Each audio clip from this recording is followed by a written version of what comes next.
In this video, I'm going to go over an algebra topic. I'm going to go over quadratics in three different forms. All right. So when you learn about quadratic equations, you'll come across different forms of it.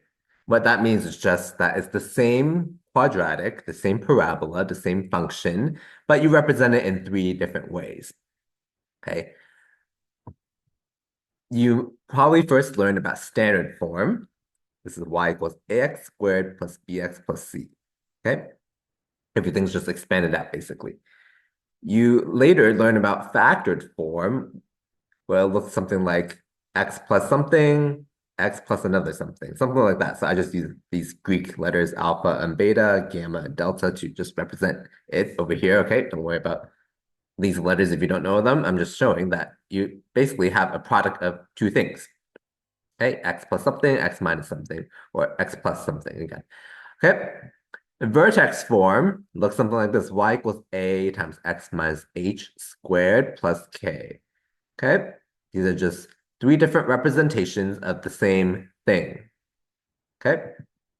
By the way, the reason I use these different letters in this factor form is because these, I want to point out that these a's are always the same when you go from standard to vertex form. Okay? All right, let's just look at a quick example. I'm not going to go over the derivation of this and switching between the two, but if we have this parabola x squared minus 2x, this quadratic, this is in standard form, you can represent it in factor form like this, x times x minus 2. You would just factor out an x, yeah? So this is in this form, more like this form now, right? Product of two things. You can also represent this in vertex form. You would have to complete the square, which I'll talk about in a little bit. And you would get x minus 1 in parentheses squared minus 1. Okay? So again, same thing, three different representations. Why do we have these three different representations? There's pros and cons for each one. I'll talk about the benefits. Okay. For the standard form, you can obtain the y-intercept quickly. Remember what y-intercept is? That's when x is equal to 0. When x is 0, what is the y value? That's the y-intercept.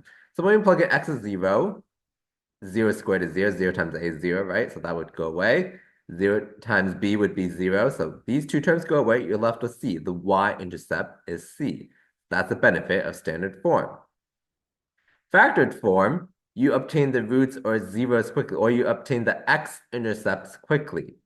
Okay, the roots or zeros are when y is equal to 0, which is also the x-intercepts. Yeah? So when y is 0, you would get a product of two things. And this is where you learn about the zero product property, where if one of them is 0, who cares what the other guy is? 0 times who cares is 0. So that's how you can get the roots or zeros quickly in factored form, okay? And in vertex form, you are able to obtain the vertex quickly. That's why it's called vertex form. What is the vertex? That's the maximum or the minimum of the parabola, okay? And it will be h comma k. That will be the vertex, okay? And also vertex form is useful when you learn about transformation of functions. You can, let me go back here, sorry for all the switching. H is related to the horizontal shift. K is related to the vertical shift. A is related to the stretching or compressing and also reflection, okay? So I won't go over all of that here, but these are just the benefits of each form. So that's why you learn about all three. Some of them can, each of them provide different pieces of information quicker than the other. Okay. Now, sometimes you have to convert between the three forms. Maybe you're given standard form, you have to go to factored form. Maybe you're given standard form, you have to go to vertex form.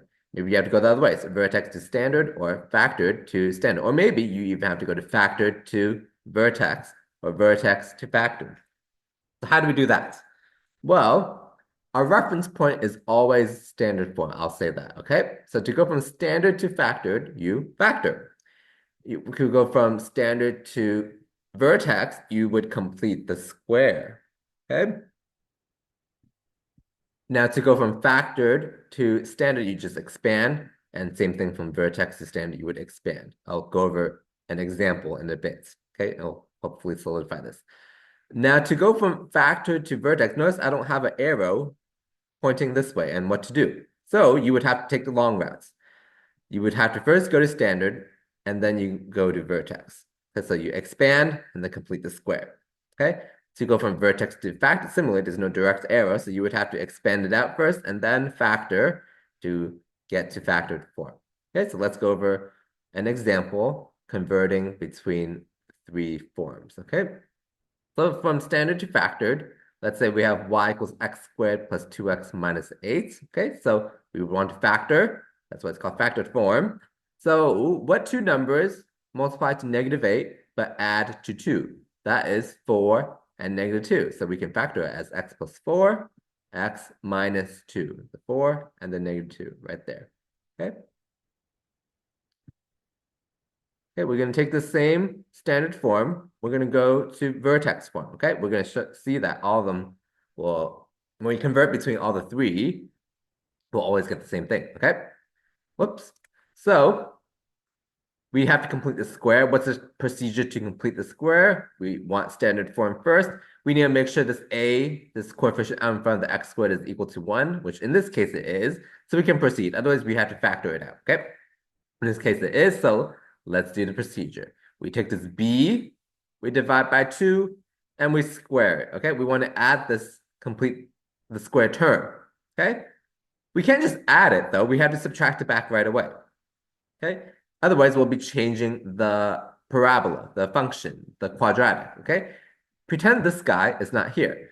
I'll be adding a 1, essentially. So 1 minus 8 is -7. Yeah.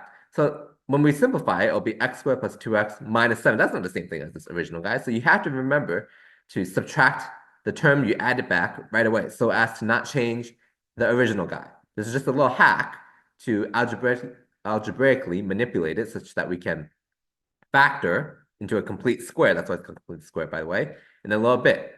Okay, we can't change the original function, the original quadratic. Okay, so the reason I highlighted this blue, by the way, I'll go over in a bit, but this is 1 and this is 1, right? So 1 minus 1. So again, emphasize it one more time. I'm not changing from the original quadratic. If I do +1 and then -1 right away, I'm adding 0 essentially, right? Not changing anything. Okay. Now, these three terms are my perfect square. Okay? If we factor it, it'll be x plus 1 times x plus 1, which we can write as x plus 1 squared right here. And the reason I highlighted these blue is because this 2 over 2 is 1. That term you can just insert right there, positive 1 specifically. Okay? If it was a -1, you would put x minus 1 over here. Okay? So, and then this -1 minus 8 simplifies to -9. Yeah? So this is the vertex form right here. X plus 1 squared minus 9. Okay? So let's go the other direction now. Factored to standard. As I was saying, you have to expand everything out. So let's just FOIL this. We expand it. It'll be x squared minus 2x plus 4x minus 8. If we simplify, that's x squared plus 2x minus 8. That matches what we had originally, right? Right there. So we checked our work.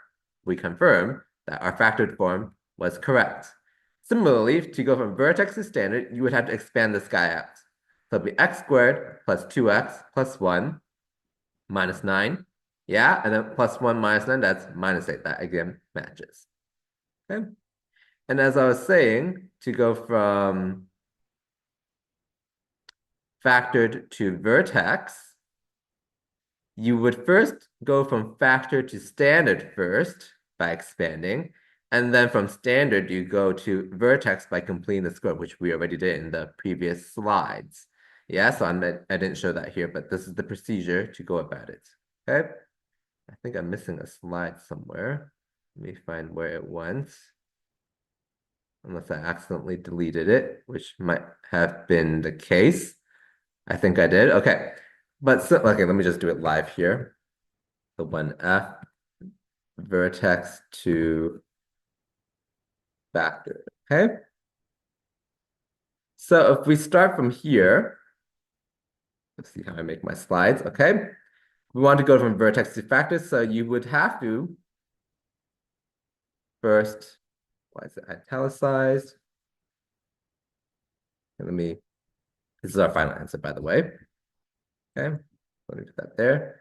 We will first go to standard form by expanding, same as before, but we're starting from here. So it'll be x squared plus 2x plus 1 minus 9, which we can simplify to minus 8 plus 1 minus 9, that's minus 8, right? And then now we complete the square. We're not completing the square. We now factor to go to factored form, okay? Which I showed in the previous slide as well, okay? So again, let me go back to let me double check this correct first. Expand and then factor. Yeah, okay.